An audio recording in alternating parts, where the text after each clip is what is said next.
Vasudevaya. Om Namo Bhagavate Vasudevaya. Om Namo Bhagavate Vasudevaya. Narayanam Namaskrutyam Naram Chaiva Narottamam Devi Saraswati Vyasam Tato Jayamudire Nashtaprayeshu Bhadreshu Nityam Bhagavata Sevaya Bhagavati Muttama Shloke Bhaktira Bhavati Naishtaki. Rudra Srimad Bhagavatam ki jai. So we're reading Srimad Bhagavatam, 3rd canto, 31st chapter, titled as The Movement of Living Entities. The living entity keep on transmigrating from one life to another as per the desires and karmas. And Kapil Dev is explaining to Mata Devhuti that this living entity, when it is transferred into a womb of mother, maybe a human, animal, insect, bird, reptile, whatever the species of life, that particular soul which is trapped in the womb of mother is surrounded by the dark cavity. And this cavity is filled with urine and stool of the baby. The baby has been bitten by numerous insects inside the womb. And the baby is suffering, and the baby is praying to Lord. The Jiva, the soul, prays to Lord. Yanmaya yoru gunakarma nibandhane asmin samsarike pathi charanam stad abhishramena nashtasmruti punarayam pravrunita lokam yuktya kaya mahad anugraham antarena. The soul further prays to the Supreme Personality of Godhead. The soul says, the living entity is put under the influence of material nature, and the living entity continues its struggle for existence on the path of repeated birth and death. This conditional life is due to the forgetfulness nature of his relationship with the Supreme Personality of Godhead. Therefore, without the Lord's mercy, how can the soul again engage in transcendental loving service of the Lord? So the main purpose of struggle for the soul in this material world is because of forgetfulness of his relationship with the Supreme Personality of Godhead. The soul tries to be independent of the Supreme Lord. Now, as the soul is trying to be independent and try to enjoy independence of Lord, it has to take birth again and again. And as soon as one revives this relationship with the Lord, the repeated birth and death stops immediately. Srila Prabhupada explains that further.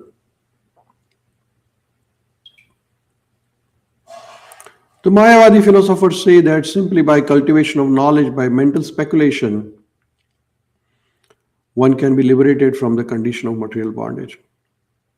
But here it is said that one is liberated not by knowledge, but by the mercy of Supreme Lord. As soon as, by the mercy of Supreme Lord, one gets connected with Supreme Lord and start chanting His holy name, because now the relationship is established. So one feels to talk to the Lord, and talking to the Lord is chanting His name. When we chant Hare Krishna mantra, we are actually communicating with Lord. And why are we communicating? Because we have relationship with the Lord. The knowledge of conditioned soul gains by mental speculation. However powerful it may be, it is too imperfect to approach the Supreme Absolute Truth. With the material senses and limited ability to know about Lord, it is not possible to know the Supreme Lord. If you really want to understand Krishna, then one needs the mercy of Krishna. Otherwise, it's not possible to understand Krishna. Even the great Gnani scholars, philosophers, or even to that matter, demigods or great sages cannot understand Krishna. What about ordinary living entities like us? We cannot understand Krishna by our mental speculation or material senses. One can understand Krishna or realize Krishna only by the mercy of Krishna. It is said that without the mercy of Supreme Personality of Godhead, one cannot understand His actual form, quality, name, form, pastimes, anything. So, unless until Krishna gives you the blessing, you cannot understand. Like Arjuna was blessed by Lord Krishna, so Arjuna could see the Vishwarupa. Otherwise, how can you understand Vishwarupa of Lord? It's not possible. Those who are not in devotional service go on speculating for many thousands of years, but they are still unable to understand the absolute nature of supreme truth, absolute truth. So there are so many philosophers, they try to understand the nature of the universe, but they will be baffled because the universe is so vast, it's not easy to understand the universe. So only way you can understand universe by understanding the creator of the universe. Once you understand the creator, you can understand the creation. But it's not possible to understand creator just by creation because the creator is much bigger than the creation. One can be liberated in the knowledge of absolute truth simply by the mercy of Supreme Personality of Godhead. It is clearly stated in the shloka that our memory is lost because we are now covered by his material energy. Krishna says in Bhagavad Gita actually that Sarvasya chaham hridisannivishto matasmruti gnanam apohanancha vedescha sarvaham eva vedyo vedanta krit ved vidacha. So matasmruti gnanam apohanancha. Krishna will give you the mercy, you can remember Krishna. Otherwise you will not, because he's there in our heart.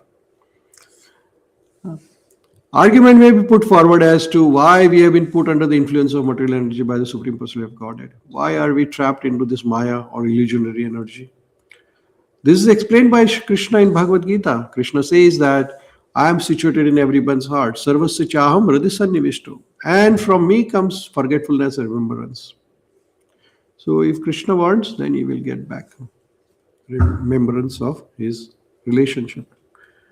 Forgetfulness of the conditioned soul is due to the direction of the Supreme Lord. A living entity misuses his little independence when he wants to lord it over the material nature. So Krishna has given us little independence. Now with this independence, we can either be with Krishna or away from Krishna. It's up to you. Nobody is going to force you. Krishna is not going to force you for anything. Because Krishna has given you little independence. He loves you. So Krishna gives you independence and say, okay, do whatever you feel like. And then you have a choice. You can chant Krishna's name. Hare Krishna, Krishna Krishna, Hare Hare, Ram, Ram, Ram, Hare Hare. Or you can chant any materialistic things, whatever you want. Krishna is not going to come and force you. He has already guided you through Bhagavad Gita. Now it's up to you to take it or leave it. Krishna is not going to come and force you. And similarly, the devotees of Lord also never force anybody. Devotees will say, okay, please chant, read Bhagavatam. But if you do not want to do, nobody is going to force you. It's your choice. But ultimately, the freedom is given and you are misusing the freedom. Instead of serving Krishna, you're serving yourself. In the workplace, if somebody gives you a freedom, doesn't mean you misuse the freedom. You use the freedom for the betterment of the organization. The misuse of independence, which is called Maya, is always available. Otherwise, there would be no independence. The independence implicits that one can use it properly or improperly. It is not static, it is dynamic. Therefore, misuse of independence is the cause of being influence of Maya. So we should be very careful. Krishna has given us the independence, but use this independence to serve Krishna. Maya is so strong, Lord Krishna says, that it is very difficult to surmount her influence. Lord Krishna says in Bhagavad Gita, Mama Maya Durataya Mama Evaya Prapadyante Maya Metam Tarantate. But if you surrender to Krishna, then it's possible. Mama Evaya Prapadyante means once we surrender to Krishna, Maya automatically disappears. Actually, I've seen this. Those people who are regularly and constantly chanting Krishna's name, the desire for material sense gratification actually automatically evaporates. It disappears. You don't have to try for it. I've seen it many times. It's happening. So no need to worry about anything else. Just remember Krishna's name. And that is the medicine for many of the problems. In fact, all of the problems. It is clearly said here that a living entity is put under the influence of Maya by Krishna's will. And if anyone wants to get out of this entanglement, this can be made possible by Krishna only. The activities of conditioned soul under the influence of material nature are explained here in this verse. Every conditioned soul is engaged in different type of work under the influence of modes of material nature.